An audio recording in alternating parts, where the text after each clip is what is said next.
माज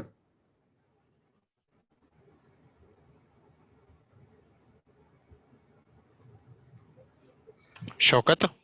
हाँ जी, स्टार्ट को असद। हाँ स्टार्ट को। औज़ुबिल्लाहिमिनश्शैतानिर्रजीम, बिस्मिल्लाहिर्रहमानिर्रहीम। My name is Dr. Shaukat Khan, and I welcome you all. Thank you for joining this lecture, Myopia Management and Control. ये lecture, it's a very extensive topic और काफ़ी detail में है ये टॉपिक, तो दैट्स वाई मैंने कोशिश की है कि इस टॉपिक को पार्ट्स में डिवाइड करके ताकि बेहतर तरीके से ये एक्सप्लेन हो जाए। तो today we are discussing the part 1 of the myopia management and control, और फिर हम इंशाल्लाह इसके फर्दर पार्ट्स में वो डिटेल्स इंशाल्लाह करेंगे ताकि इजीली फिर सबको वो हो जाए। अच्छा, we'll discuss about the contents of lecture part 1. ये जो contents है ये just today part 1 के lecture के हैं। First of all हम discuss करेंगे कि what is myopia management and control. myopia management and control क्या है? बेसिकली ये टर्म्स हम बहुत ज़्यादा सुनते हैं, मायोपिया मैनेजमेंट, मायोपिया कंट्रोल, ये सारा कुछ। तो इसमें मैंने समराइज़ करने की कोशिश की है कि what is actually myopia management and control.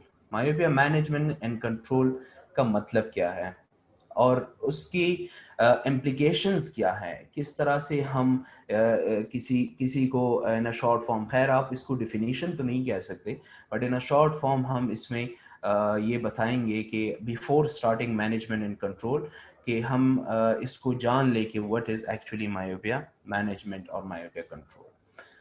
फिर है why myopia control and management is so important, क्यों मायोपिया मैनेजमेंट एंड कंट्रोल इतना ज़रूरी है। ये सारा कुछ जो हम सुनते आ रहे हैं और ये आजकल बहुत ज़्यादा सुनने में आ रहा है, मायोपिया मैनेजमेंट, मायोपिया कंट्रोल, ये सारा कुछ। तो इस सेक्शन में आई विल ट्राई कि मैं कन्विंस कर सकूं जो भी हमारे ऑडियंस हैं उनको कि क्यों मायोपिया कंट्रोल एंड मैनेजमेंट इतने इम्पोर्टेंस का हामिल है, या क्यों हमें इसको सीरियसली लेना चाहिए, या क्यों हमें इसको एक प्रायोरिटी रखनी चाहिए कि इंस्टेड ऑफ सिंपली एक कन्वेंशनल वे जो है मायोपिया की, के मतलब आपके पास पेशेंट आ जाता है, आप उसकी रिफ्रैक्शन करते हैं, माइनस नंबर है, उसको थोड़ा कभी कभी अंडर करेक्ट करके आप करेक्ट करके उसको हम दे देते हैं, और जो है या आप ज़्यादा से ज़्यादा हम उसको ये बता दें कि आप नियर वर्क के उससे हम थोड़ा उसको गाइड करते हैं, या उसको कहते हैं कि अपनी आउटडोर एक्टिविटीज़ बढ़ा दे, या सारा कुछ। तो ये जो है ये कन्वेंशनल वे हैं जो हम मोस्टली प्रैक्टिशनर्स करते हैं, लेकिन दिस इज़ नॉट इनफ। और ये क्यों इनफ नहीं है ये इंशाल्लाह हम डिस्कस करेंगे। लेकिन इस जो सबसे इम्पोर्टेंट एस्पेक्ट है आज के लेक्चर का, वो है risk assessment of myopic children. Myopia management and control का जो टॉपिक है वो स्टार्ट यहाँ से होता है, ठीक है। जो पहले दो के सेक्शंस हैं, वो दो सेक्शंस एक टाइप के आपके इंट्रोडक्टरी सेक्शंस हैं। जो नंबर 3 है, यहाँ से myopia management and control start होता है। रिस्क असेसमेंट जो है वो सबसे बेसिक और सबसे फॉरमोस्ट स्टेप है आपके जब आप मायोपिया को मैनेज करते हैं। सबसे पहले आप असेस करेंगे, उसमें उसको हम काफ़ी डिटेल में इंशाल्लाह आगे डिस्कस करेंगे। बट अगर आपकी असेसमेंट नहीं है, अगर आपने प्रॉपरली असेस नहीं किया है, तो आप कभी भी सक्सेसफुली मायोपिया को मैनेज नहीं कर सकते। क्योंकि आगे अगर आप मैनेजमेंट के ऑप्शंस की तरफ जाएंगे, फिर आप उसको कैसे मैनेज करेंगे, उसको क्या ट्रीटमेंट देंगे, आप उसको किस किस कितने टाइम के लिए ट्रीटमेंट देंगे, क्या क्या करेंगे, तो ये सारा कुछ आपके डिसीजंस सारा डिपेंड करता है आपके रिस्क असेसमेंट पे। तो ये बहुत इम्पोर्टेंट है समझना। इनफैक्ट मायोपिया मैनेजमेंट जो है वो दिस इज बेसिकली सबसे पहले वो है रिस्क असेसमेंट कि आप कैसे करते हैं, उसके बाद फिर ऑप्शंस और वो सारा कुछ आ जाता है। और लास्ट में मैंने एक दो स्लाइड में एक दूसरा इंपॉर्टेंट एस्पेक्ट एक्सप्लेन करने की कोशिश की है, वो है कम्युनिकेशन विद चाइल्ड्स पेरेंट। जब हम मायोपिया मैनेजमेंट एंड कंट्रोल की बात करते हैं तो हम यूजुअली उस एज ग्रुप की बात करते हैं जिस एज ग्रुप में बच्चे आपके साथ प्रेजेंट होते हैं, और जो मायोपिया होता है उसको तब आप सक्सेसफुली मैनेज या कंट्रोल करते हैं जितना अर्ली आपके आपके साथ आपके पास वो बच्चा प्रेजेंट हो जाए।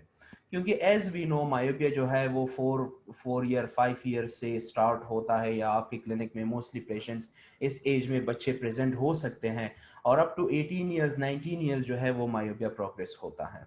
तो ये जो टाइम फ्रेम है, ये जो एज ग्रुप है जो 4-5 ईयर से स्टार्ट होके 18 ईयर्स अप टू 18 ईयर्स, तो ये मायोपिया मैनेजमेंट एंड कंट्रोल का टारगेटेड एज ग्रुप ये है। इसमें ज्यादातर आपको बच्चे प्रेजेंट होते हैं, तो उस बच्चों के वालिदैन के साथ या उनके पेरेंट्स के साथ उनको किस तरह से आपने कम्युनिकेट करना है, तो एक दो स्लाइड्स उस पर जो कि बड़ा इंपॉर्टेंट है, और लास्ट में फिर इंशाल्लाह हम एक शॉर्ट क्वेश्चन आंसर सेशन करेंगे। सबसे पहले what is myopia management and control? Myopia management and control है क्या? तो मेरे मुताबिक जो मैंने समराइज किया है और जो मैंने मायोपिया मैनेजमेंट एंड कंट्रोल को स्टडी किया है, और एक एक समरी फॉर्म में मैंने उसको 4 points, myopia management and control को मैंने 4 पॉइंट्स को मैंने ये नाम दिया है। तो अगर इन शॉर्ट आप इसको, खैर ये डिफिनीशन तो नहीं कह सकते, लेकिन अगर आप शॉर्टली इसको सबसे पहले समरी करके इसको समझ जाए, फिर हम डिटेल्स में जाए, तो वो काफी बेहतर होगा। तो सबसे पहले जो मायोपिया मैनेजमेंट एंड कंट्रोल का एक जो जो आप इसको पिलर कह सकते हैं, तो वो है identifying risk factors for myopia and high myopia. तो मायोपिया और हाई मायोपिया आगे हम डिस्कस करेंगे कि हाई मायोपिया किसे कहते हैं। सबसे पहले और फॉरमोस्ट चीज जो है वो इसको आइडेंटिफाई करना है, रिस्क फैक्टर्स को। जो अभी हमने एक स्लाइड पहले रिस्क असेसमेंट की बात की कि हम रिस्क असेसमेंट किस तरह करेंगे, वो तो हम आगे डिस्कस करेंगे, लेकिन इसकी इंपॉर्टेंस को मैं जस्ट यहाँ पे करता हूँ। तो अगर आपने प्रॉपरली रिस्क फैक्टर्स, मायोपिया या हाई मायोपिया के रिस्क फैक्टर्स को आइडेंटिफाई नहीं किया, तो आप कभी भी सक्सेसफुली मायोपिया को मैनेज नहीं कर सकते। और ये हम इंशाल्लाह आगे डिटेल में वो करेंगे कि किस तरह से रिस्क फैक्टर्स को आपने आइडेंटिफाई करना है। तो मेरे मुताबिक मायोपिया मैनेजमेंट का सबसे इम्पोर्टेंट फर्स्ट जो है वो पॉइंट ये है। दूसरा, providing information, advice and recommendations to children, parents and other stake holders.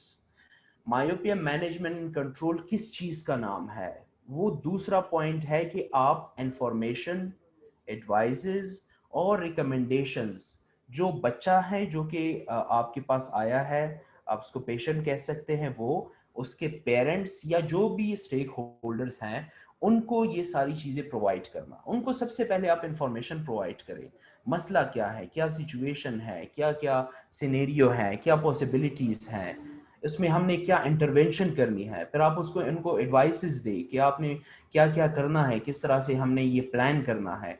फिर अपनी रिकमेंडेशंस दे कि हमारी रिकमेंडेशंस ये है, इस मसले को टैकल करने के लिए हमारे पास ये रिकमेंडेशंस है। तो ये सेकंड इंपॉर्टेंट पॉइंट हो गया।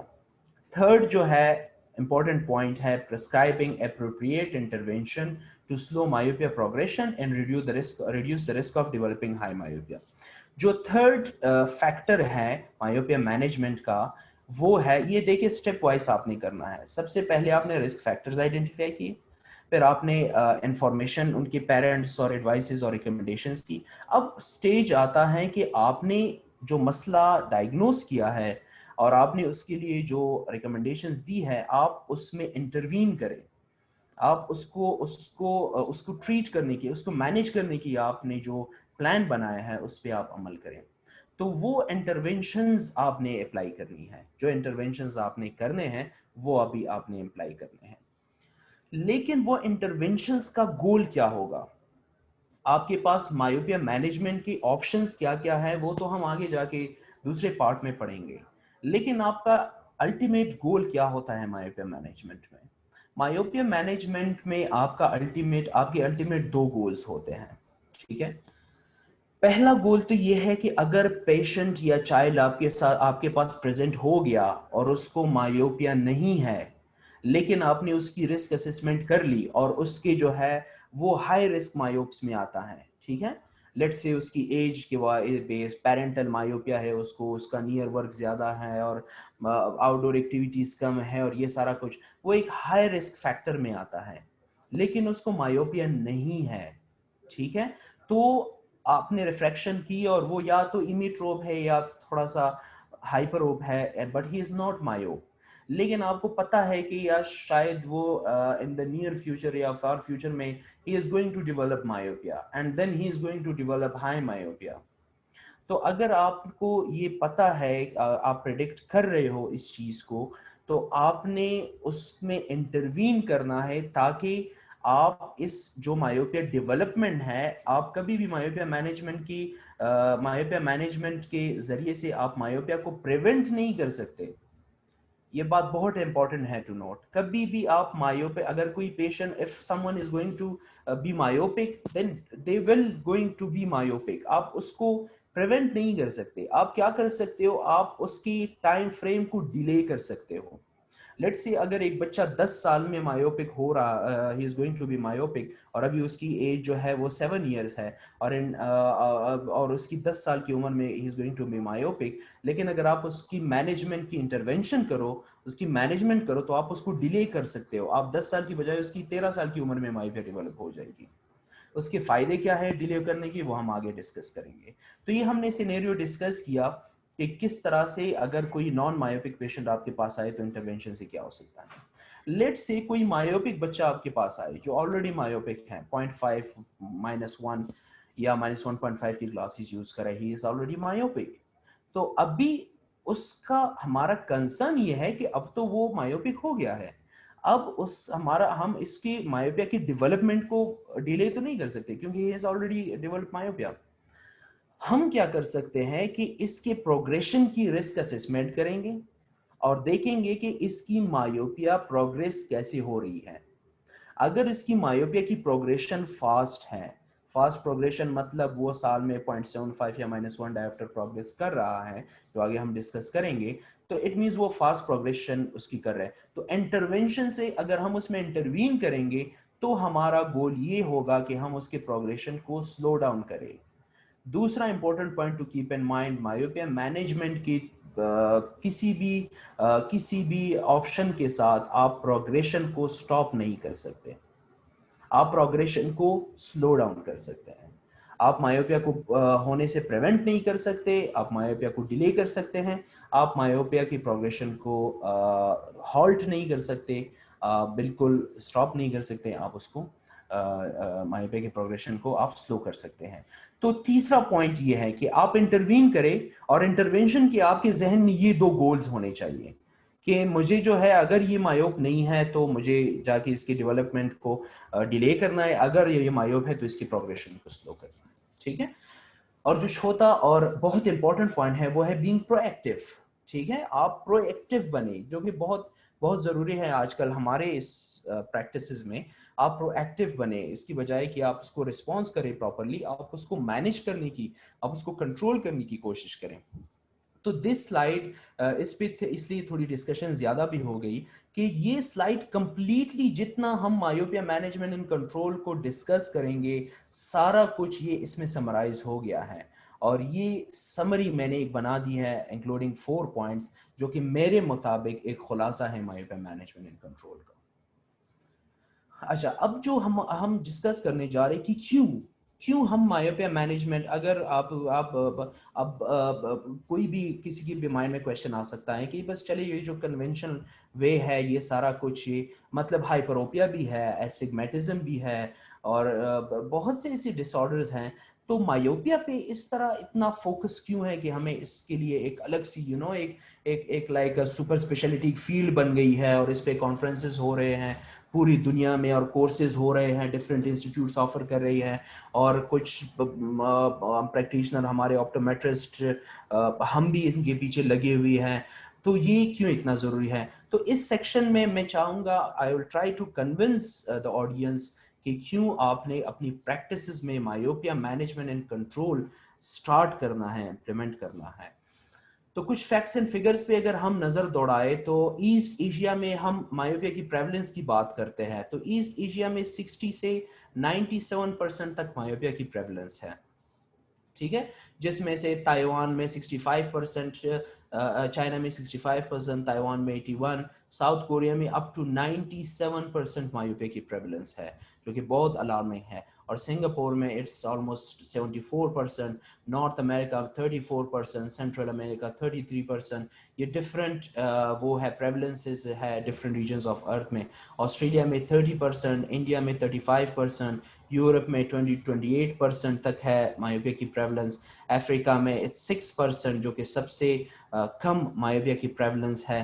तो ये different regions of the earth of the globe में डिफरेंट प्रेवलेंसेस हैं मायोपिया की। मैं जस्ट आपको थोड़ी फिगर्स बता रहा हूँ ताकि थोड़ा सा वो हम मतलब हम देखें कि how much alarming it is. फिर अगर हम जनरली ग्लोबली इसको ऑब्जर्व करें कि पूरी दुनिया में अगर हम इसकी प्रेवलेंस देखें तो थोड़ा हमारे लिए आसान होता है जज करना।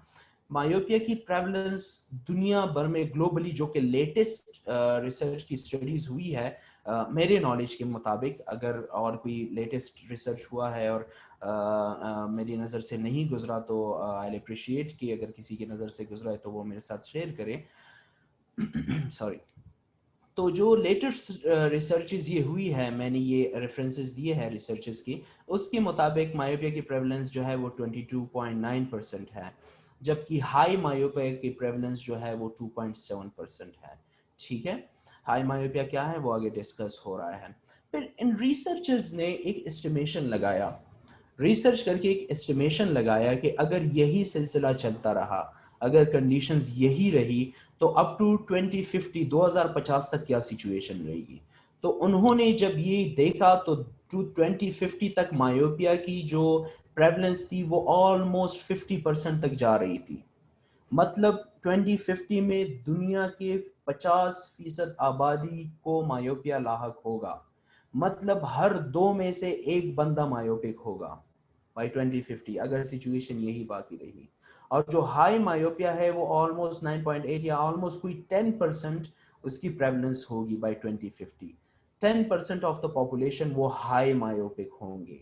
हाई मायोपिया की वजह से सिवियर विजुअल इम्पेयरमेंट के चांसेस होते हैं और आपका पेशेंट विजन लॉस कर सकता है परमानेंटली। उसकी विजन जो है वो आगे हम डिस्कस करेंगे इनके रिस्क फैक्टर्स। लेकिन ये काफ़ी ये काफ़ी हॉरिबल फिगर्स हैं जो कि हमारे साथ शेयर की गई है। तो ये कॉजेज़ हैं जिसकी वजह से बहुत ज़्यादा एक एग्रेसिव अप्रोच पूरी दुनिया कर रही है और हम लोग भी कर रहे हैं टुवर्ड्स मैनेजिंग मायोपिया, क्योंकि बहुत एक कन्वेंशनल वे अभी तक जा रही है जिसके रिजल्ट पे ये सारा कुछ इसी तरह से जा रहा है। और अगर मैं आपके साथ ये मैं आपके साथ ये ग्राफ शेयर करूं जिसका ये मैंने रेफरेंस आपको नीचे दिया हुआ है, तो ये ग्राफ में अगर आप देखें तो ये वर्टिकल जो लाइन है ये नंबर ऑफ पीपल शो कर रहा है इन मिलियंस, और जो हॉरिजॉन्टल ये लाइन है ये ईयर शो कर रहा है।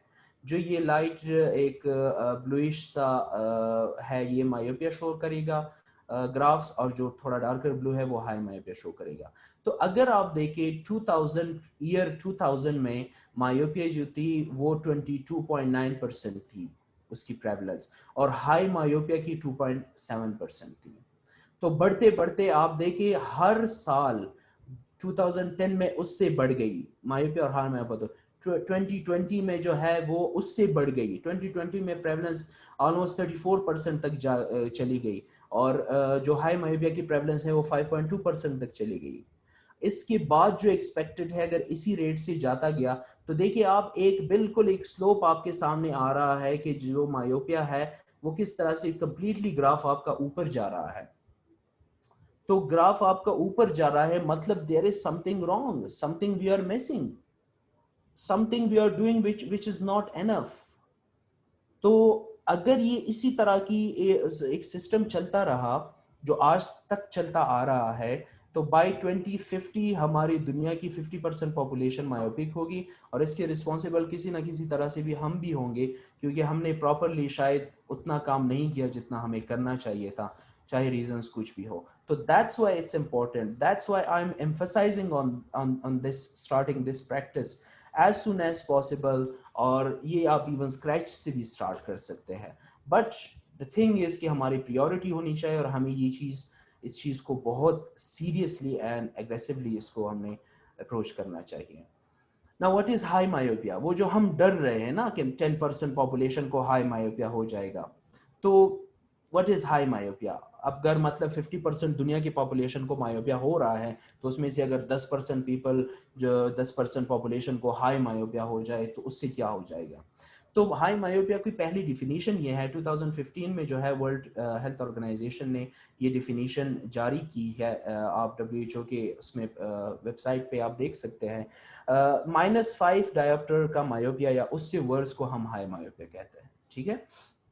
और हाई मायोपिया जो है वो हमने, जब मैं भी स्टूडेंट था तो हम कुछ और पढ़ रहे थे, और कुछ या तो शायद उन्होंने ये चेंज किया है या I don't know, but WHO के क्राइटेरिया के बेस पे -5 या उससे वर्स को हम हाई मायोपिया कहते हैं, ठीक है। और ये जो कि WHO के ब्लाइंडनेस क्राइटेरिया को भी मैच करता है, तो दैट्स वाई उन्होंने शायद इस बेस पे ये किया होगा। तो 2010 में 3% ऑफ द पॉपुलेशन को हाई मायोपिया था, ठीक है। मैं हाई मायोपिया की बात कर रहा हूँ, वो पेशेंट जिनका -5 से नंबर ज्यादा है, मतलब 205 मिलियन लोगों को हाई मायोपिया था।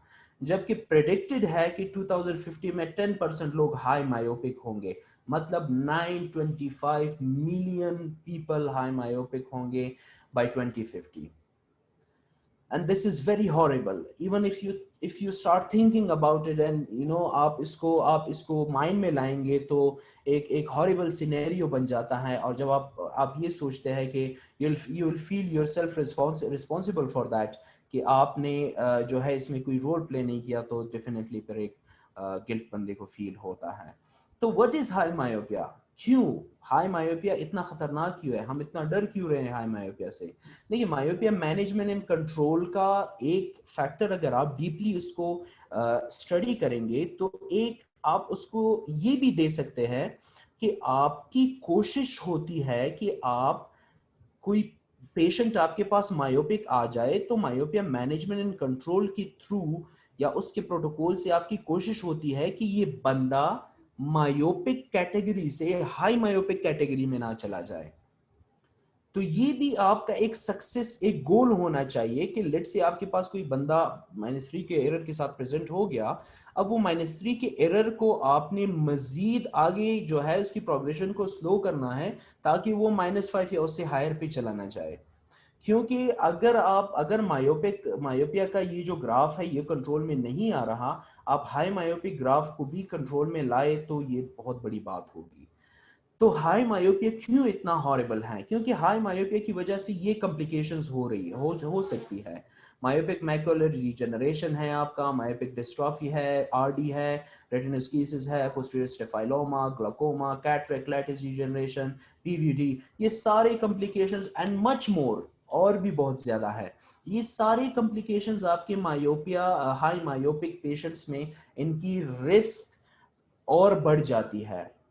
कितना बढ़ती है वो हम आगे अभी अभी डिस्कस करेंगे। बट अगर आप देखिए तो ये सारी ब्लाइंडिंग कंडीशंस हैं, most of them are permanently damaging fundi, और जो आपकी ब्लाइंडिंग कंडीशन या कंप्लीटली आपकी परमानेंट विजन लॉस की कॉजेस हैं। तो इसकी वजह से हम हाई मायोपी से डरते हैं। देखिए, ये मैंने, अगर आप किसी मायोप को, किसी हाई मायोप को कंपेयर करेंगे किसी इमेट्रोप के साथ, तो ग्लाकोमा की चांसेस, अगर कोई मायोप -6 है, तो ग्लाकोमा की चांसेस 14.4 टाइम्स ज्यादा होते हैं हाई मायोप में एज कंपेयर टू इमेट्रोप। अगर किसी की रिफ्रैक्टिव एरर -8 है, तो आरडी की चांसेस 7.8 टाइम्स ज्यादा होते हैं एज कंपेयर टू इमेट्रोप। अगर किसी को -6 एरर है, तो कैटरेक्ट के चांसेस 3.3 टाइम्स ज्यादा होते हैं एज कंपेयर टू इमेट्रोप, ठीक है। इसी तरह अगर जो विजन एम्पेयरमेंट रिस्क है कि एक बंदा visually ampere, severe visually ampere हो जाएगा, उसकी चांसेस 34% ज्यादा है इन -6 डायोप्टर मायोप और worse at age of 85 years, अगर उसकी एज भी 85 ईयर्स है। तो ये जस्ट कुछ रैंडम फिगर्स है, कुछ रैंडम वो है कि अगर हम किसी इमेट्रोप को किसी हाई मायोप के साथ कंपेयर करेंगे, तो हाई मायोपिया कितने कितने टाइम्स, अगर आप इसको देखिए, हाई मायोपिया हो गया तो ये नहीं कि उसको सिर्फ ग्लाकोमा होगा, इसको सिर्फ आरडी होगा, इसको सिर्फ कैटरेक्ट होगा, नहीं। हाई मायोपिया हो गया तो ग्लाकोमा की भी 14.4% चांसेस है, आरडी के 7 पॉइंट, सब कुछ एट अ टाइम है। वो मतलब उसकी वो जो आई बॉल होता है वो 24 आवर्स इन सारे रिस्क फैक्टर्स ने उन्हें उसे घेरा हुआ होता है। तो कोई भी किसी भी टाइम हो सकता है, या दो भी एक साथ हो सकते हैं, या तीन, या सारे के सारे एक साथ उसमें सारे रिस्क फैक्टर्स आ सकते हैं। ठीक है। उसके अलावा ये मैंने जो ये दिए है आपको रेफरेंसेस सारे रिसर्चेस के, तो ये इनके अकॉर्डिंग ये सारा डेटा मैंने लिया है। अच्छा, पिछला जो स्लाइड था उस पे हमने जो हाई मायोप्स थे उनका कंपैरिजन किया था इमेट्रोप के साथ। तो अभी इमेट्रोप के साथ था तो वो एक तरह से ये जाहिर कर रहा था कि अगर आप मायोपिया के डेवलपमेंट को डिले कर सके, या कोई बंदा कितने टाइम तक इमेट्रोप रहे तो वो उतने टाइम तक उस रिस्क फैक्टर से बच जाएगा।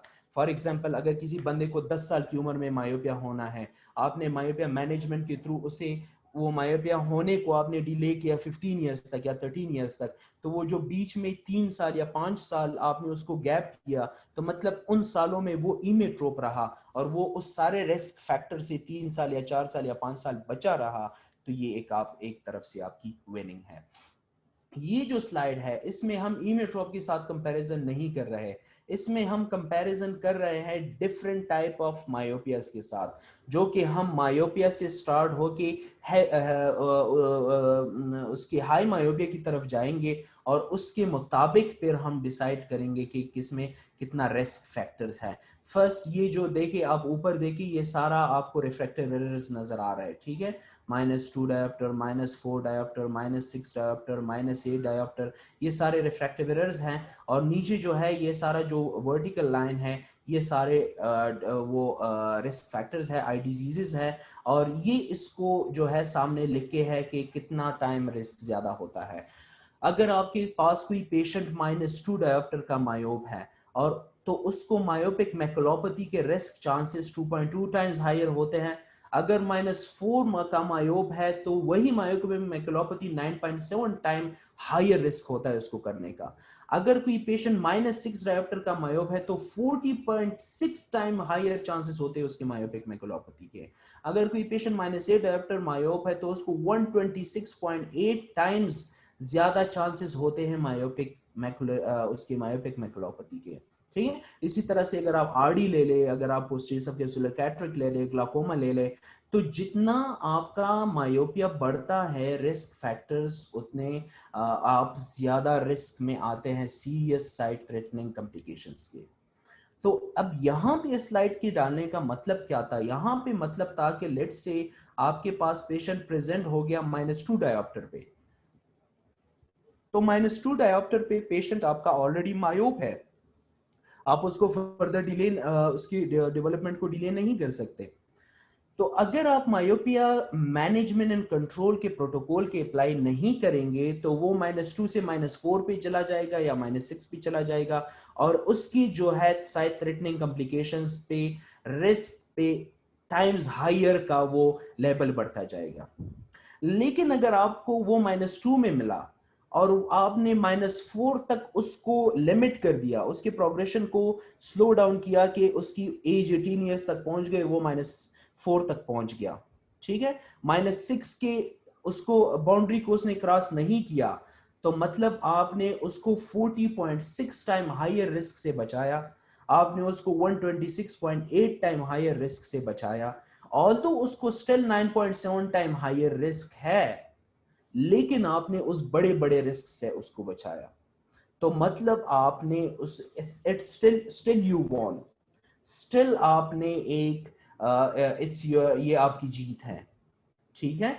क्योंकि हम जानते हैं कि इसकी मायोपिया की प्रोग्रेशन जो है मोस्टली केसेस में 18 19 ईयर्स 20 ईयर्स तक वो स्टेबल हो जाता है। तो आपने क्या करना है, आपने जस्ट उस एज तक पहुंचने तक उसके प्रोग्रेशन को कंट्रोल रखना है, स्लो करना है, जितना पॉसिबल हो उसके प्रोग्रेशन को स्लो करना है।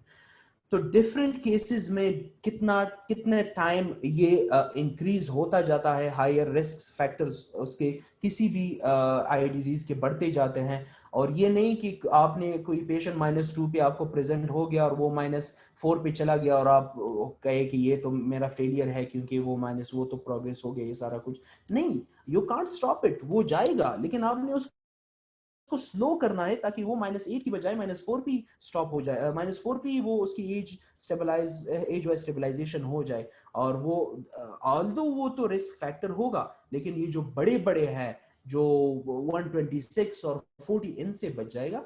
जो वो थोड़ा है वो तो ऑलरेडी डेफिनेटली एक तरह से वो होगा। ठीक है, तो इम्पैक्ट ऑफ विजन इम्पेयरमेंट क्या होगी? It's quite simple.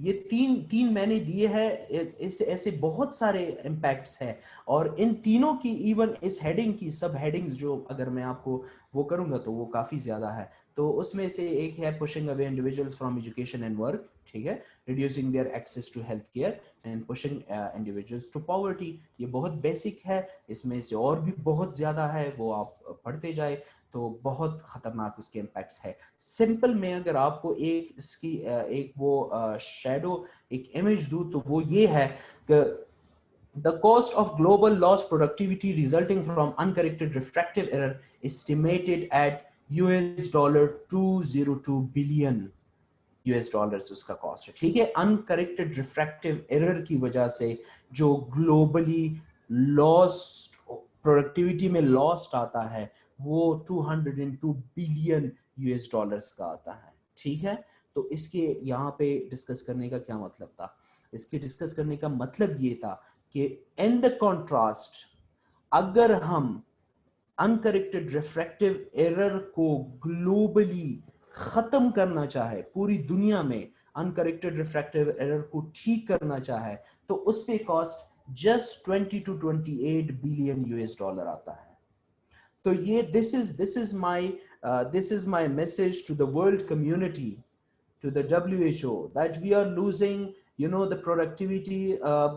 We are losing the global productivity because of uncorrected refractive error, and it costs us up to 202 billion US dollars. But on the other hand, if we want to correct all this uncorrected refractive errors, then you know it costs us just 20 to 28 billion dollars, and we could save probably annually up to 200 billion dollars. सो ये हम सबके लिए जानना बहुत जरूरी है। अभी हमारा जो मेन टॉपिक है हम उसकी तरफ आते हैं। Myopia management and control start यहाँ से होता है। सबसे पहले मायोपिया मैनेजमेंट एंड कंट्रोल के लिए जरूरी होता है आपका रिस्क असेसमेंट। ठीक है, रिस्क असेसमेंट सबसे ज्यादा इंपॉर्टेंट है कि जब आप किसी आपके पास कोई चाइल्ड प्रेजेंट होता है और आप उसको वो चाइल्ड आपके पास आता है और आप उसको असिस्ट करते हैं, उसके डिफरेंट रिस्क फैक्टर्स को देखते हैं, तो वो रिस्क फैक्टर्स पे डिटरमाइन करते हैं कि आगे आपका ट्रीटमेंट ऑप्शन क्या होगा, आगे आप उसको ट्रीट कैसे करेंगे, कितने टाइम तक ट्रीट करेंगे, कितना एग्रेसिवली ट्रीट करेंगे, आपकी ट्रीटमेंट की कंप्लायंस किस तरह होगी, कितनी होगी, और आप जो है वो सक्सेसफुली किस तरह इसको कितना मैनेज कर पाएंगे। तो ये सारा कुछ जो है वो डिपेंड करता है आपके रिस्क असेसमेंट पे। और रिस्क असेसमेंट में जो हम डिस्कस करते हैं, अच्छा, रिस्क असेसमेंट में जो हम डिस्कस करते हैं वो हम इन फैक्टर्स को करते हैं।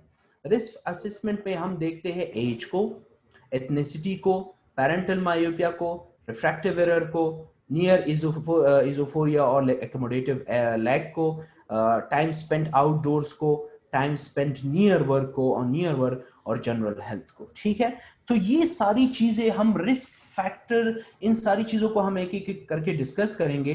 तो इन सारी चीजों के मुनासबत से अगर मैं कोशिश करता हूं कि काफी सिंप्लीफाई करके इसको एक्सप्लेन कर सकूं कि इन सारी चीजों के मुनासबत से हम देखेंगे कि उस बच्ची की मायोपिया डेवलप होगी या नहीं होगी, या अगर मायोपिया उसको ऑलरेडी डेवलप हो गई है वो कितने हद तक जाएगी, कितनी दूर जाएगी, और अगर हम उस पर कोई ट्रीटमेंट अप्लाई करेंगे तो उसकी हमारे पास क्या रिजल्ट्स आएंगे। ठीक है, तो रिस्क फैक्टर्स जब हम असेस करते हैं, जब हम किसी बच्चे के रिस्क फैक्टर या रिस्क फैक्टर असेसमेंट करते हैं, तो उसमें हमने दो चीजें देखनी होती हैं, ठीक है। रिस्क फैक्टर में हमने रिजल्ट निकालना होता है। ये रिस्क असेसमेंट हम करती क्यों है, हमने लास्ट में रिजल्ट निकालना होता है। रिजल्ट निकालने का मकसद ये होता है कि उस रिजल्ट के बेस पे फिर हम ट्रीटमेंट ऑप्शन सेलेक्ट करते हैं और उसको फिर इंप्लीमेंट करते हैं। तो रिजल्ट हमने दो किस्म के निकालने होते हैं रिस्क असेसमेंट के। वो मैं हर पॉइंट जब रिस्क असेसमेंट का एज, पेरेंटल मायोपिया सारा वो डिस्कस करूंगा, तो इन दो पॉइंट्स के इर्द गिर्द मेरा डिस्कशन सारा होगा। मैं इन दो पॉइंट्स को उसमें डिस्कस करूंगा, ठीक है। नंबर वन है the prevalence of myopia. Number one risk assessment में हम देखेंगे, रिजल्ट निकालेंगे कि आया इस बच्चे को मायोपिया डेवलप हो सकता है या नहीं हो सकता, या जल्दी होगा या लेट होगा। तो रिस्क असेसमेंट के रिजल्ट में आपने मायोपिया का होना या नहीं होना ये रिजल्ट निकालना है सारा असेसमेंट करने के बाद। इस बच्चे को, क्योंकि बच्चा अगर आपके पास प्रेजेंट हो गया है किसी भी वजह से और आपने उसका सारा रिफ्लेक्शन वगैरह किया, वो इमीट्रोप है या इवन स्लाइटली हाइपरोप है, तो उसके बेसिस पे आपने फिर आगे डिसाइड करना है कि आए ये मायोप होगा या नहीं होगा, ठीक है। दूसरा है rate of progression of myopia. लेकिन अगर आपके पास बच्चा ऑलरेडी प्रेजेंट हो गया एंड ही इज मायोपिक, तो रिस्क असेसमेंट के बेस पे आपने ये रिजल्ट निकालना है कि आया इसकी प्रोग्रेशन, बच्चे की मायोपिया की प्रोग्रेशन तेज हो रही है, स्लो हो रही है, या हो रही है, हो नहीं रही है। उसके बेस पे फिर आपने अपना वो सारा कुछ ट्रीटमेंट और इंटरवेंशन वो सारा आपने उसी के मुताबिक फिर करना होगा, ठीक है। तो रिस्क असेसमेंट में ये दो रिजल्ट्स आपने निकालने हैं, रेट ऑफ प्रोग्रेशन की, कि वो उन लोगों के लिए, उन बच्चों के लिए जो ऑलरेडी मायोपिक है, उनकी रेट ऑफ प्रोग्रेशन का रिजल्ट निकालना है। और दूसरा है प्रेवलेंस ऑफ ये उन बच्चों के लिए जिनको मायोपिया डेवलप नहीं हुआ है, तो आपने उसकी प्रेवलेंस को मालूम करना है कि आया he is the risk factor, future में वो हो सकता है मायोपिक या नहीं हो सकता, तो वो आपने फिर देखना है, ठीक है। तो ये स्लाइड्स यही करेंगे, assessing the risk of onset of myopia in emmetrope and hyperopes, ठीक है। बच्चा बिल्कुल इमेट्रोप है, हाइपरोप है, he is fine, but you have to risk assessment आपने उसकी करनी है कि देखना है कि आए ये मायोप होगा कि नहीं, क्योंकि कुछ इस तरह के रिस्क होंगे ना कि वो बच्चा आपके पास प्रेजेंट हो गया है, या उसके पेरेंट्स में मायोपिया होगा, या सिबलिंग्स में मायोपिया होगा, या कुछ इस तरह से होगा कि वो आपके पास प्रेजेंट हो गया है, या शायद आप स्क्रीनिंग के थ्रू या किसी थ्रू से उसको सिलेक्ट करें। और दूसरी ये assessing the risk of fast progression in myopia. आपने ये देखना है कि अगर कोई मायोपिक आपके पास आया है बच्चा, उसकी प्रोग्रेशन फास्ट हो रही है या उसकी प्रोग्रेशन स्लो हो रही है। यूजुअली 0.75 डायोप्टर पर ईयर या 1 डायोप्टर पर ईयर या उससे ज्यादा, क्योंकि ये डिफरेंट जगहों पे, एक जगह 0.75 डायोप्टर पर ईयर है, एक जगह पे -1 डायोप्टर पर ईयर है। अगर इससे ज्यादा प्रोग्रेशन हो रही है, इतनी 0.75 और 1 डायोप्टर इतनी या इससे ज्यादा की प्रोग्रेशन ईयरली हो रही है, तो आपका पेशेंट जो है वो फास्टली प्रोग्रेस करेगा, वो फास्ट प्रोग्रेस है। तो आपका गोल ये होना चाहिए कि आपने ये प्रोग्रेशन स्लो डाउन करनी है, ठीक है। तो रिस्क असेसमेंट में हमने सबसे पहले देखना है एज को, ठीक है। अगर आपके पास मायोपिक चाइल्ड प्रेजेंट हो गया, ठीक है, या अगर आपके पास इमेट्रोपिक चाइल्ड प्रेजेंट हो गया, आपका गोल ये है कि मायोपिक चाइल्ड में आपने प्रोग्रेशन को डिटरमाइन करना है कि प्रोग्रेशन तेज आ रही है स्लो, और इमेट्रोपिक चाइल्ड में आपने ये डिटरमाइन करना है कि he is going to myopic और नॉट, वो मायोपिया डेवलप करेगा कि या नहीं। सबसे पहले आपने एज को देखना है, ठीक है। तो एज को जो है, ये मैंने दो रिसर्चेस उठा लिए हैं जो मॉर्गन और जेडनिक के हैं। उन्होंने ये रिसर्च बेस्ड उनका रिजल्ट ये है कि myopia most commonly develops during the early to middle childhood years, especially when children are between 5 to 9 years of age, years old, ठीक है। तो सबसे पहले आपने एज को उठाना है। एज आपने देखी है, आपके पास एक बच्चा आ गया, आपके पेशेंट आपने देखा वो इमिट्रोप है, पेरेंट्स ने वो आपकी चेकअप के लिए लाए हैं, तो आपने देखना है कि आया ये नजदीक नियर ईयर्स में इसको मायोपिया हो सकता है या नहीं हो सकता। तो if he is 5 to 9 years old, इस बीच में आ रहा है, तो he is at risk of developing myopia, ठीक है। और भी बहुत सारे फैक्टर्स है जो कि हम अभी डिस्कस करेंगे, ये सारे फैक्टर्स मैटर करते हैं, ये सारे जो है एज इतनी सारे, लेकिन हम पहले सिर्फ एज पे हम ज्यादा फोकस रखते हैं। तो अगर आपके पास चिल्ड्रन जो है वो 5 to 9 years एज में आ जाता है, तो वो ऑटोमेटिकली एक रिस्क फैक्टर में आ गया of developing myopia according to these researches. फिर दूसरा जो है एक रिसर्च हुआ कि ठीक है चले ये तो उनके लिए हो गया कि जो डेवलप करते हैं मायोपिया, जिनको ऑलरेडी प्रोग्रेशन हो रही है उनका क्या हिसाब है। तो इस रिसर्च के मुताबिक myopia progresses at faster rate at younger ages. जितना एज यंगर होगा मायोपिया की प्रोग्रेशन उतनी ज्यादा होगी। ठीक है, तो अगर आपके पास कोई बच्चा आया है और ही इज ऑलरेडी मायोपिक और उसकी एज वो यंगर एजेस में है एज कंपेयर टू एक दूसरा बच्चा जो कि थोड़ा सा ओल्डर या टीन एज में है, तो जो यंगर एज वाला बच्चा है उसकी मायोपिया की प्रोग्रेशन के चांसेस ज्यादा है। तो आपने उसमें इंटरवेंशन थोड़ा अकॉर्डिंगली उसके मुताबिक करना है। तो सबसे इंपॉर्टेंट आपका एज हो गया। ये मैंने उस रिसर्च का आपके साथ ग्राफ शेयर किया है जो कि वर्टिकल में आपकी एनुअल प्रोग्रेशन है और हॉरिजॉन्टल में आपकी एज है इन ईयर्स। ठीक है, वर्टिकल प्रोग्रेशन को देखें, 0.1 डायोप्टर माइनस 0.2 डायोप्टर माइनस, ये मतलब मायोपिया बढ़ रही है। ठीक है, जब आप ऊपर से नीचे आ रहे हैं तो मायोपिया बढ़ रही है, जब आप लेफ्ट से राइट की तरफ जा रहे हैं तो एज बढ़ रही है। तो आप देखें जो 7 इयर्स एज वाले बच्चे होते हैं उनमें सबसे ज्यादा प्रोग्रेशन हुई है मायोपिया की। ठीक है, -0.89 डायोप्टर। ठीक है, जो 8 इयर्स वाले बच्चे हैं उनमें फिर थोड़ी कम हो गई है, -0.8 डायोप्टर। ये मतलब साल में जितना बच्चों की मायोपिया में प्रोग्रेशन होता है उसका एक ग्राफ बनाया गया है। और देखिए जितना हम लेफ्ट से राइट जाते हैं एज बढ़ती जाती है और मायोपिया की प्रोग्रेशन कम होती जाती है। 16 इयर्स में सबसे कम मायोपिया प्रोग्रेस होता है और वो है 0.11 -0.11 डायोप्टर। तो मतलब जितना बच्चा यंग होता है उसमें मायोपिया उतना तेजी से प्रोग्रेस करता है, उतना ज्यादा प्रोग्रेस करता है। जितना बच्ची की एज ज्यादा होती जाती है उसमें मायोपिया की प्रोग्रेशन उतनी कम होती जाती है। ठीक है, तो अगर आपका बच्चा मायोपिक है और वो यंगर एज में आता है, वो लेट से 7 8 9 इस एज ग्रुप में आता है, 4 5 इस एज ग्रुप में आता है, तो you should definitely considering implementing myopia management and control protocols. क्योंकि एक तो उसकी प्रोग्रेशन ज्यादा हो रही है, दूसरा अब तो 18 ईयर, जब उसका 18 ईयर तक एज जाएगा तो तब तक जो है उसके साथ टाइम ज्यादा है। अब एक बंदा 10 साल से 18 ईयर्स में जाएगा तो उसकी प्रोग्रेशन के लिए 8 साल है उसके साथ। एक बंदा 5 साल से 18 ईयर्स तक जाएगा तो उसकी प्रोग्रेशन के लिए उसके पास ऑलमोस्ट कोई 12 13 ईयर्स है। ठीक है, तो इस मुनासबत से आपने मस्ट यंगर एज, जितने यंगर एज में आपके पास प्रेजेंट होगा उतना बेहतर तरीके से ट्रीटमेंट होगा, उतना आप पेशेंट का कंप्लायंस बेहतर होगा, उतना आप ज्यादा प्रोग्रेशन को मैनेज कर सकेंगे और उतना इंपॉर्टेंट होता है उसको मैनेज करना। इथनिसिटी जो ईस्ट एंड साउथ एशियन होते हैं, डेफिनेटली जिस तरह हमने प्रेवलेंस में देखा एशियंस में जो है वो मायोपिया बहुत ज्यादा प्रेवलेंस होता है। ठीक है, बाकी दुनिया में इतना नहीं होता। 2010 में जो है वो मायोपिया एवरेज में 28.5% था यूरोप में, जबकि 47% था एशिया में। ठीक है, 2010 के स्टडीज के मुताबिक। तो सॉरी, इस स्टडी के मुताबिक आपकी एशिया में प्रेवलेंस काफी ज्यादा है मायोपिया की। ठीक है, और यूरोप में जो है वो मायोपिया की वो कम है। तो यहाँ पे अगेन हम दो चीजें पे डिस्कस करेंगे कि मायोपिया की डेवलपमेंट और मायोपिया की प्रोग्रेशन।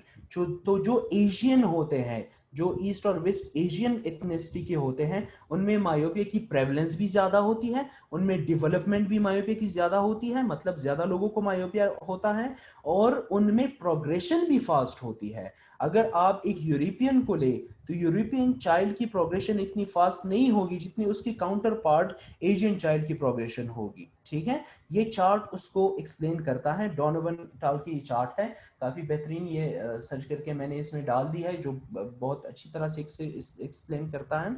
तो जो वर्टिकल लाइन है ये प्रोग्रेशन को शो करती है। ठीक है, मायोपिया प्रोग्रेशन को 0 से 0.2 0.4 0.6 0.8 डायोप्टर -1 डायोप्टर, तो ये मायोपिया ऊपर से नीचे जो है वो बढ़ रहा है। और जो हॉरिजेंटल लाइन है वो ईयर्स को शो कर रहा है, 0 ईयर 1 ईयर 2 ईयर 3 ईयर।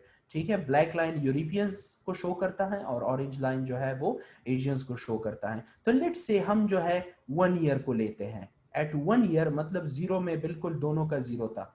ठीक है, myopia at 1 year of age जो आपका यूरोपियन है उसका प्रोग्रेशन 0.8 डायोप्टर -0.8 डायोप्टर तक हुआ था, जबकि जो एशियन थी उसमें प्रोग्रेशन ऑलमोस्ट 0.5 डायोप्टर तक हुआ था।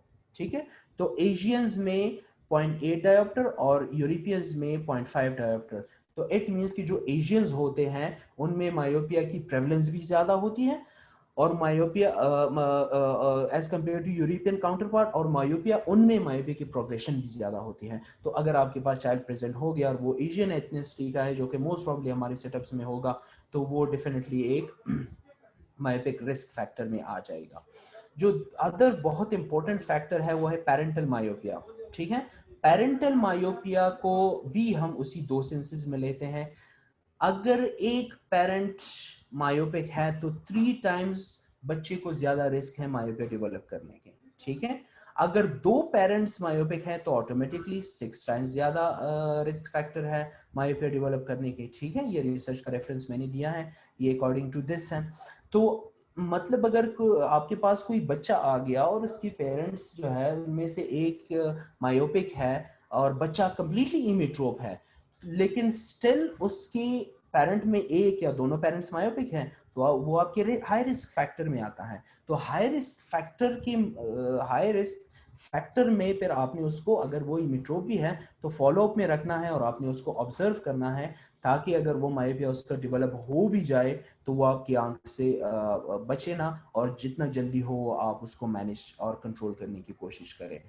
जबकि दूसरी से, ये तो मायोपिया डेवलप होने के एस्पेक्ट से हुआ। जो मायोपिया प्रोग्रेशन के एस्पेक्ट से है वो है कि first myopia progression has been associated with family history of myopia. तो जिनमें फैमिली हिस्ट्री होती है मायोपिया की, उनमें प्रोग्रेशन भी बहुत तेजी से होता है। ठीक है, प्रोग्रेशन भी बहुत फास्ट होता है, और मतलब एक होना ना होना तो होगा, 3 टाइम या 6 टाइम रिस्क तो उसको है। उसके अलावा एक बंदा है उसकी फैमिली हिस्ट्री नहीं है, वो भी -2 का मायोप है। दूसरा बंदा है उसकी फैमिली हिस्ट्री है, वो भी -2 का मायोप है। तो जिसकी फैमिली हिस्ट्री है उसकी प्रोग्रेशन भी तेज होगी एज कंपेयर टू दिस। तो अगर आपके पास कोई बच्चा आ गया और उसकी फैमिली हिस्ट्री भी थी, तो ये एक दूसरा रिस्क फैक्टर हो गया। अगर वो इमिट्रोप है तो he is at risk to develop myopia. अगर उसका ऑलरेडी मायोपिया डेवलप हो गया है तो he is at risk of faster myopic progression. ये चार्ट आपके सामने है। इसमें अगर आपके पास एक मायोपिक पेरेंट है तो उसकी जो है देखिए वर्टिकल में एनुअल प्रोग्रेशन है, तो उसकी एनुअल प्रोग्रेशन 0.64 डायोप्टर -0.64 डायोप्टर तक होती है। अगर दोनों आपके पेरेंट्स बच्चे के मायोपिक हैं तो उसकी -0.66 डायोप्टर प्रोग्रेशन होती है।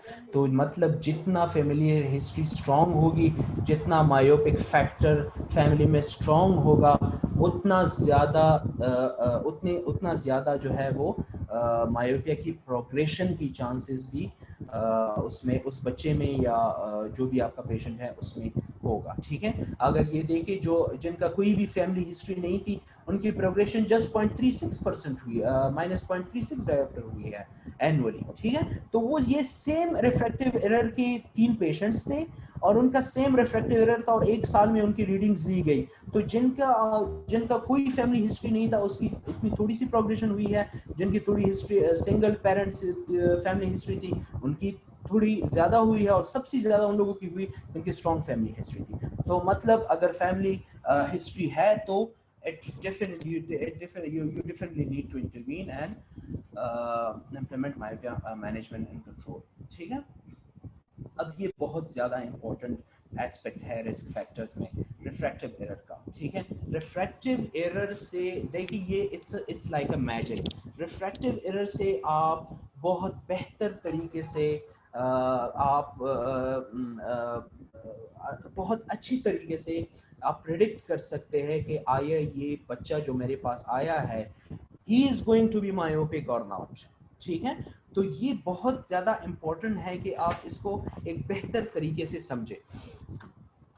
अगर आपके पास एक बच्चा आया है और वो इमीट्रोप है, ठीक है, वो इमीट्रोप है लेकिन आपने उसकी रिफ्रैक्शन की, तो with the time passage of time हमें जो है वो हमारे जहन में एक खाका बन जाता है जब हम बहुत ज़्यादा रिफ्रैक्शंस करते हैं किसी बच्चे के कि कुछ टाइम के बाद हमें पता चल जाता है कि ये रिफ्रैक्टिव एरर इस बच्चे के लिए जो है वो नॉर्मल है, ठीक है।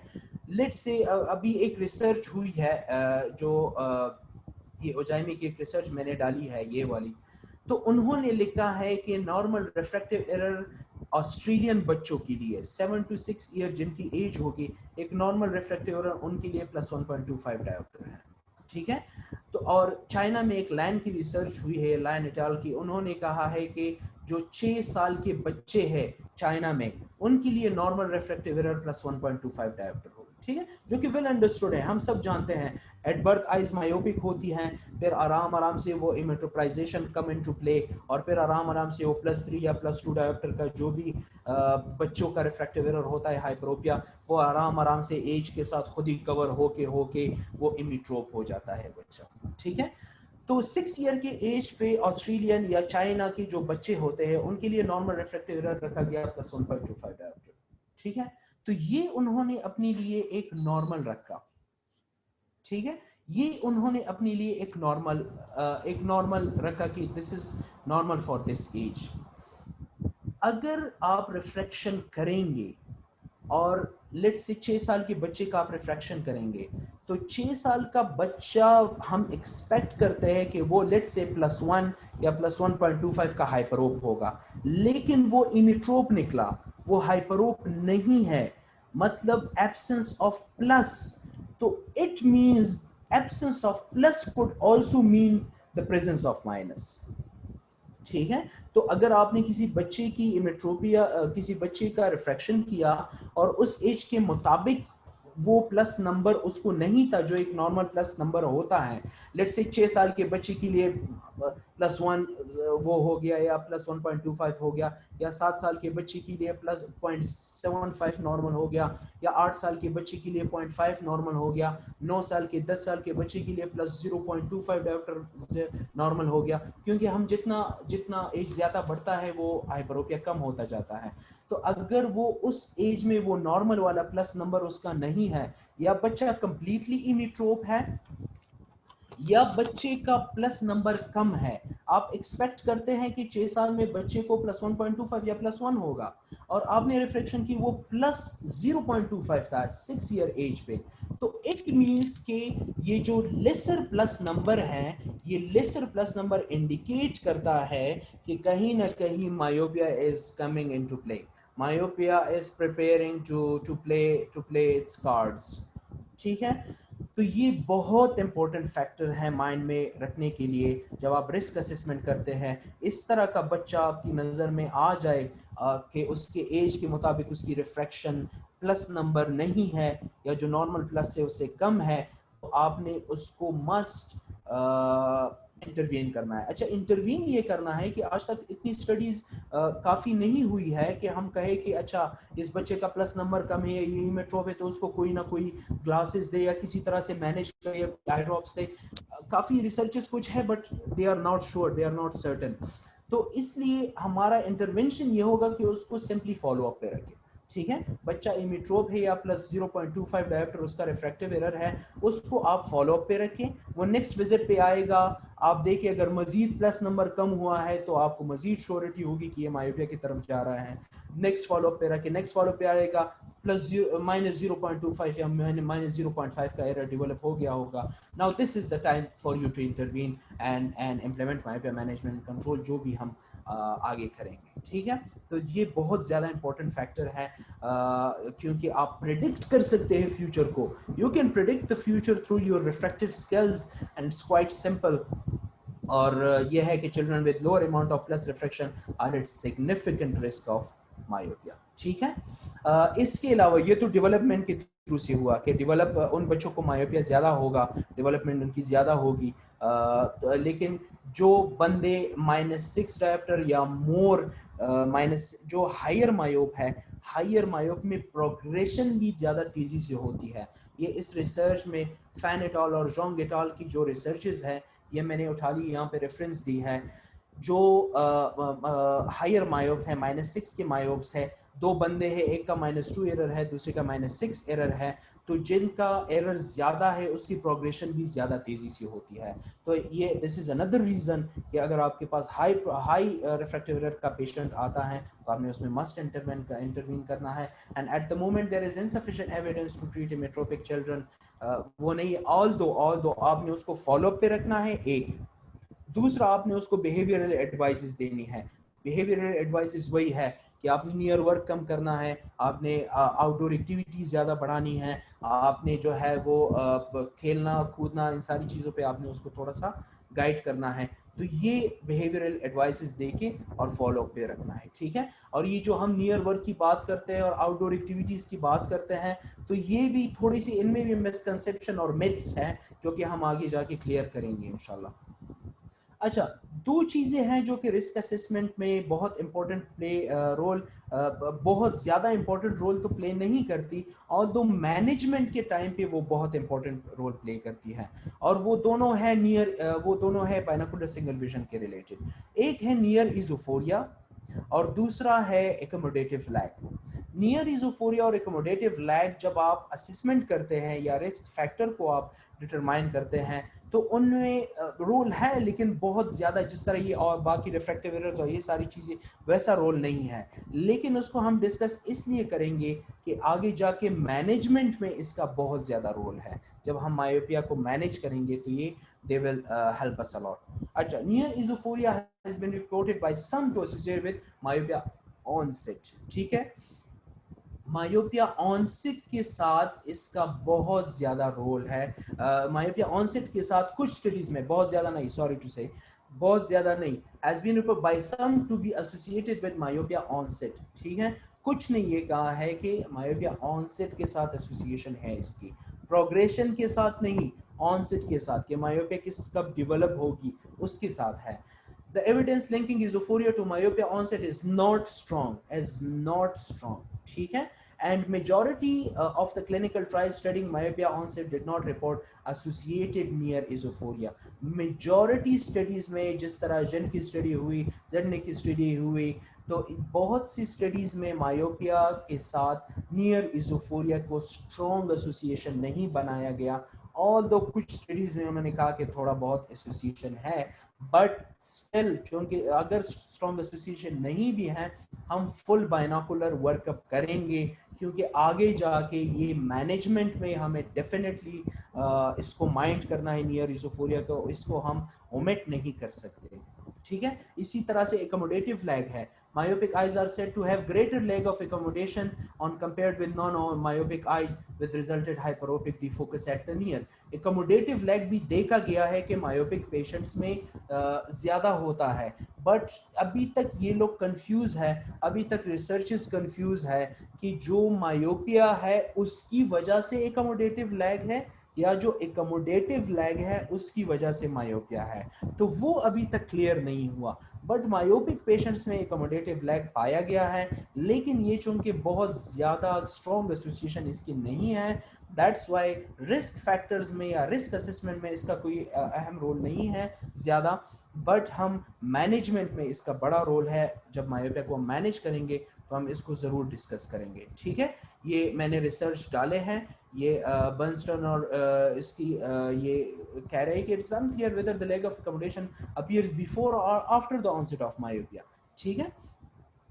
स्टिल अनक्लियर, मायोपिया ऑनसेट या प्रोग्रेशन के साथ, इन दोनों के साथ एकोमोडेटिव लैग का एसोसिएशन अनक्लियर है। डेफिनेटली है एसोसिएशन, बट अनक्लियर है, कंप्लीटली क्लियर नहीं है।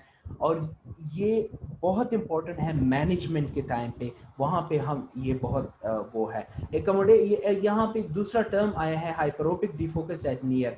हाइपरोपिक डिफोकस सिंपली जब आपका जो लाइट रेज होते हैं वो रेटिना के पीछे जब फोकस होता है तो वो हाइपरोपिक डिफोकस होता है, और जो लाइट रेज रेटिना के आगे फोकस होते हैं वो मायोपिक डिफोकस होता है। तो अगर आपका एकोमोडेटिव लैग कर रहा है तो डेफिनेटली आपके नियर में जो है वो रेस पीछे रेटिना के फोकस होंगे, तो एक एकोमोडेटिव लैग आपका आएगा। तो ये अच्छा, टाइम स्पेंड आउटडोर्स, ये एक आई थिंक सेकंड लास्ट जो है, सेकंड लास्ट वो है रिस्क फैक्टर है। रिस्क फैक्टर्स ऑलमोस्ट हमारे पास ख़त्म हो गए हैं, अब इतना वो नहीं है। टाइम स्पेंड आउटडोर्स, ये बड़ा इंपॉर्टेंट है टू अंडरस्टैंड।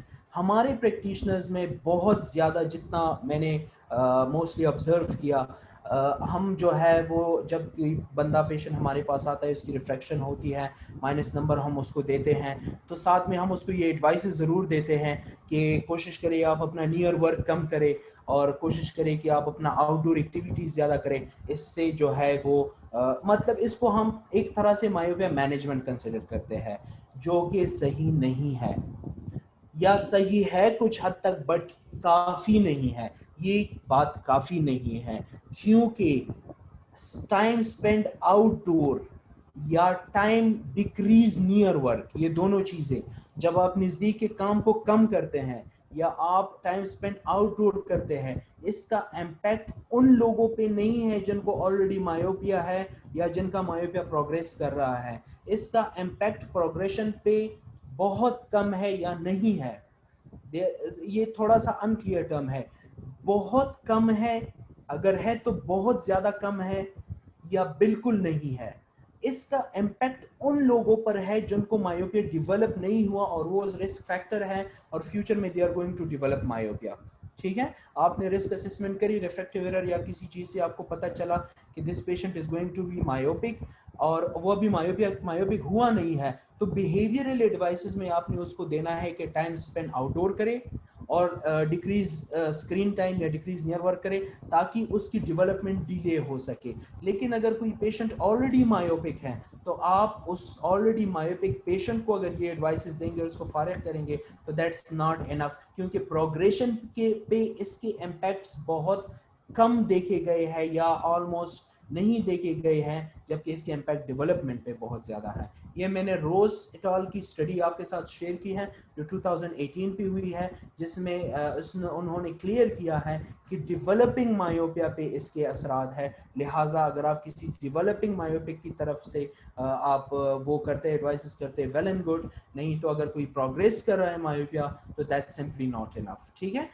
तो ये फिर उन्होंने कुछ वो दिए हैं कि अगर 1.5 आवर्स या उससे कम स्पेंड करते हैं आउटडोर, तो वो लो आउटडोर टाइमिंग है।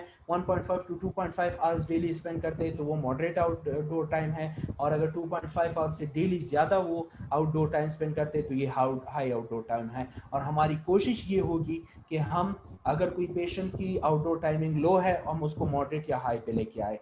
लेकिन देखिए, जिस तरह मैंने कहा कि आउटडोर टाइम और नियर वर्क टाइम का इम्पैक्ट प्रोग्रेशन ऑफ मायोपिया पे ज़्यादा नहीं है, लेकिन स्टिल जब आप कोई और मैनेजमेंट प्लान देते हैं ताकि पेशेंट की मायोपिया की प्रोग्रेशन स्लो डाउन हो जाए, उसके साथ साथ आपने मस्ट ये एडवाइजेस भी उनको देने होते हैं। ऑल्दो उनका इम्पैक्ट या उसके लिहाज से जो भी है, लेकिन रिसर्चेस सारे रिकमेंड करते हैं कि स्टिल आपने ये एडवाइजेस देने हैं कि आपने इन सारी चीज़ों, टाइम स्पेंड आउटडोर को भी इंक्रीज करना है और टाइम नियर वर्क को भी डिक्रीज करना है। बट सिर्फ यही नहीं देने, कुछ और इम्प्लीमेंटेशंस आपने करनी है, कुछ और फैक्टर्स आपने करने जो कि हम मायोपिया मैनेजमेंट कंट्रोल में कभी डिटेल से डिस्कस करेंगे, लेकिन ये भी साथ में देने हैं। उसी तरह नियर वर्क का है, ठीक है, जो बच्चे 1.5 आवर आउटडोर पर डे से ज़्यादा यूज़ करते हैं, तो वो एट हाइयर रिस्क होते हैं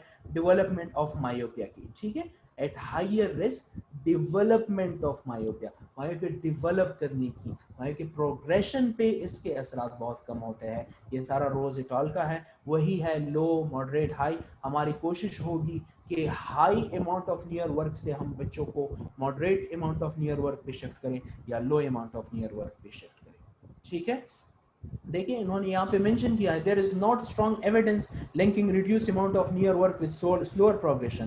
प्रोग्रेशन के साथ स्लोअर, अगर आप सिर्फ नियर वर्क की कम करने से प्रोग्रेशन को स्लो करना चाहे तो दिस इज नॉट इनफ। और एक भी इस तरह सॉलिड एविडेंस नहीं मिलता है कि जो ये प्रूव करे। Near work had little meaningful effect on the rates of myopia progression. ये जॉनस जॉर्डन एट अल का ये रिसर्च है 2012 में, मैंने रेफरेंस दिया है। उन्होंने भी ये एक्सप्लेन किया है कि मायोपिया प्रोग्रेशन पे बहुत लिटिल मीनिंगफुल इफेक्ट है रिड्यूस नियर वर्क का, जबकि मायोपिया डेवलपमेंट पे इसका बहुत ज्यादा इम्पैक्ट है। ठीक है, अगेन वी कैन करंटली से near work is not a strong risk factor for fast progression of myopia, ठीक है, but still further investigation is required in this area. We have to further investigate it. सबसे जो least important है वो general health है। कुछ researches में ये देखा गया है कि सीरम विटामिन डी लेवल जिन बच्चों का कम होता है उनमें मायोपिया की चांसेस ज़्यादा, डेवलप होने के चांसेस ज़्यादा होते हैं। ये अभी लेटेस्ट रिसर्चेस चल रहे हैं, इस पर कोई कंक्लूजन पे पहुंचे नहीं है, बट ये है कि आपने एक हिस्ट्री में इसको इंक्लूड करना है सीरम विटामिन डी लेवल्स को। और ये प्रॉबली इसी जो आउटडोर टाइमिंग है इसी की वजह से है, क्योंकि लेट से आपका आउटडोर टाइम कम है तो सनलाइट का कोई एक्सपोजर नहीं है, और सनलाइट की एक्सपोजर की एब्सेंस की वजह से विटामिन डी लेवल्स जो है वो पूरी तरह से नहीं है, जिसकी वजह से आपको मायोपिया डेवलप हो सकता है। बट दिस इज़ नॉट, ये बहुत फ्रेश नॉलेज है, बहुत फ्रेश रिसर्चेस इस पे चल रहे हैं, तो कंफर्म कोई उस पे नहीं, कंक्लूजन पे नहीं जा सकते। लेकिन स्टिल आपने दूसरी जो मायोपिक वो है कॉजेज है जो सिंड्रोमिक मायोपिया से, जिस तरह मार्फान सिंड्रोम है, स्टेकलर सिंड्रोम है एक्सेट्रा, ये सारी चीज़ें आपने रूल आउट करनी है। हम इन चीज़ों के बारे में बात नहीं करें, वो सिंड्रोमिक मायोपियाज अलग है, वो एक अलग सेक्शन है। हम जो जिस मायोपिया की बात कर रहे हैं वो वाले मायोपिया नहीं, तो इसको आपने रूल आउट करना है। ठीक है, फिर एक लास्ट में ये जो एक चार्ट है, मैंने सारा रिस्क असेसमेंट एक चार्ट में एडजस्ट कर दिया ताकि समझने में आसानी हो, रिकॉल करने में आसानी हो। देखिए वही दो चीज़ें हैं, मायोपिया डेवलप होगा या नहीं होगा, ठीक है, मायोपिया की प्रोग्रेशन कितनी होगी, तेज होगी कम होगी, या इन दो चीज़ों को हमने रिस्क फैक्टर में रिजल्ट निकालना है। और ये सारे रिस्क फैक्टर्स है, ये जो वर्टिकल लाइन में सारा कुछ है, ये सारे रिस्क फैक्टर्स हैं। ठीक है, तो एज अगर आप देखें तो 9 ईयर एज दोनों में है। 9 ईयर एज की अगर कोई बंदा 9 ईयर एज या इससे ओल्डर है या कम है, मतलब 5 to 9 जो हमने किया, उसकी डेवलप होने की भी चांसेस ज़्यादा हैं, उसकी प्रोग्रेशन की भी चांसेस ज़्यादा हैं। रिफ्रैक्टिव एरर की अगर हम बात करें तो रिफ्रैक्टिव एरर का इम्पैक्ट जो है वो ज़रूरी है डेवलपमेंट के साथ। रिफ्रैक्टिव एरर से आप प्रेडिक्ट कर सकते हैं कि डेवलप होगा कि नहीं, आल्दो प्रोग्रेशन के साथ इसका कोई खास वो नहीं है, लेकिन एक दो रिसर्चेस मैंने वो किए कि जितना रिफ्रैक्टिव एरर मायोपिया ज़्यादा होगा, प्रोग्रेशन उतनी ज़्यादा होगी। इस तरह से करंट प्रोग्रेशन के उसकी जो फास्ट प्रोग्रेशन है 0.75 डायोप्टर माइनस या -1 डायोप्टर या इससे ज़्यादा को हम फास्ट प्रोग्रेशन कहते हैं। तो ये सारा कुछ मैंने एक टेबल में किया है कि ये दोनों साइड्स पे आप इन सब चीज़ों से आप असिस करेंगे चाइल्ड को। असिसमेंट के बाद आप ये दो नतीजे अखज़ करेंगे। अगर वो मायोपिक नहीं है तो आप उसको इस तरह से डील करेंगे कि आए नहीं होगा और वो रास्ता पकड़ेंगे। पाथ पाथ बी ये होगा कि अगर वो मायोपिया है तो उसकी प्रोग्रेशन और वो सारा उससे आप उसके मुताबिक आप रिस्क असेसमेंट करेंगे और आगे आप डिसाइड करेंगे कि आया he is going to progress और नॉट, और प्रोग्रेशन फास्ट होगी या स्लो होगी या किस तरह सिचुएशन होगा वो इस तरह। तो ये सारा कुछ टेबल में है। काफी सिंपल कम्युनिकेशन विद पेरेंट्स आपने करना है लास्ट में। ठीक है, पेरेंट्स के साथ आपने किस तरह, तो डिलेइंग और preventive myopia can reduce the risk of high myopia. देखिए सबसे पहले पेरेंट को आपने यही बोलना है कि हमने लेट से पेरेंट तो ये एक्सपेक्ट कर रहे होंगे कि लेट से कोई मायोपिक पेशेंट आ गया, उसको -2 का एरर है, तो अभी कुछ डॉक्टर साहब ऐसे करेंगे कि आपका कंप्लीटली ये ग्लासेस खत्म हो जाएंगे, मेरा बच्चा जो है वो ठीक हो जाएगा। और वो नहीं, आपने उनको कहा है, कहना है कि हमारा गोल है, अगर ये मायोपिक है तो हमारा गोल है कि ये हाई मायोपिक ना हो जाए, क्योंकि उसके ये खतरनाक असरात है। मेरे पास क्लिनिक में मैंने अपने पास एक चार्ट रखा हुआ होता है, जो भी मैंने अभी ये एक्सप्लेन किया है। ठीक है, ये मेरा प्रिंट आउट है, अपने साथ मैंने प्रिंट आउट रखा हुआ होता है। ये वही चार्ट है जो मैंने आप लोगों के साथ अभी शेयर किया। ठीक है, तो मेरे अपने क्लिनिक में ये प्रिंट आउट्स लिखे हुए ये प्रिंट आउट होते हैं। ठीक है, एरर में क्या क्या आपके पास जो है वो प्रॉब्लम्स होती है, ये जो डिजीजेस हुई और उसका रिस्क कितना ज़्यादा है, ग्लाकोमा कितने टाइम ज़्यादा है -2 में और -4 में, फिर बढ़ता है -6 -8 में, फिर और बढ़ता है। तो ये सारा डिटेल मैंने प्रिंट आउट किया हुआ होता है। तो जो भी लिटरेट पेरेंट्स होते हैं, जो मतलब वो है, तो मैं कोशिश करता हूँ जो जो मेरा प्रिस्क्रिप्शन स्लिप है उसके साथ मैं उनको ये एक प्रिंट आउट देता हूँ।